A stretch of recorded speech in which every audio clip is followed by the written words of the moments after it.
अस्सलाम वालेकुम जी, मैं तुहाडा अपना मलक प्रसाद ते वैलकम टू द जाती व्लॉग। अज असीं तुहानूं दिखाउण जा रहे हैं एक बंदा साडे विलेज दे विच गाँव च मोटरसाइकिल नाल हल वाह रहा है अपने खेत च।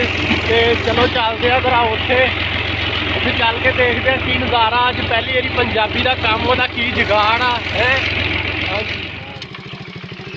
जी दोस्तों। तो आप आ गए उत्थे जिथे दोस्त हल वाह रहा सी मोटरसाइकिल ना जिहड़ा टग्गियां दे मगर हल पाईदा सी वो अज इन्होंने मोटरसाइकिल के पिछे पा लिया। बड़ी अमेजिंग वीडियो बनन जा रही अज ये, क्या बात है यार। तुसीं देख सकते इन्होंने अगे भी काफ़ी कवर कर लिया एरिया हल वाह वाह के।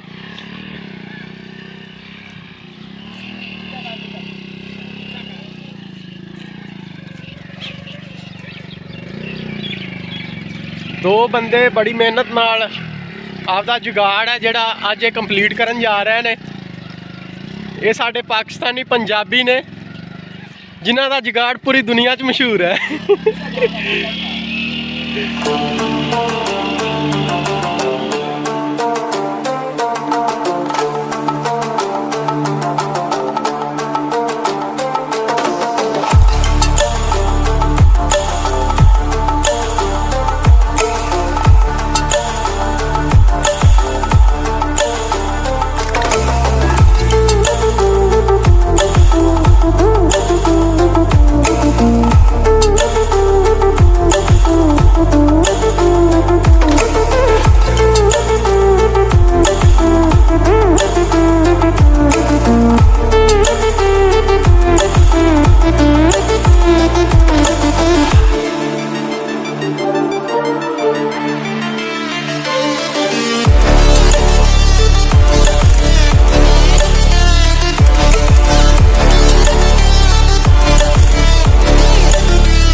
हाँ जी, वीडियो किवें लगी तुहानू सारिਆਂ ਨੂੰ ਵੇਖ ਕੇ लाइक लाजमी करा दस्या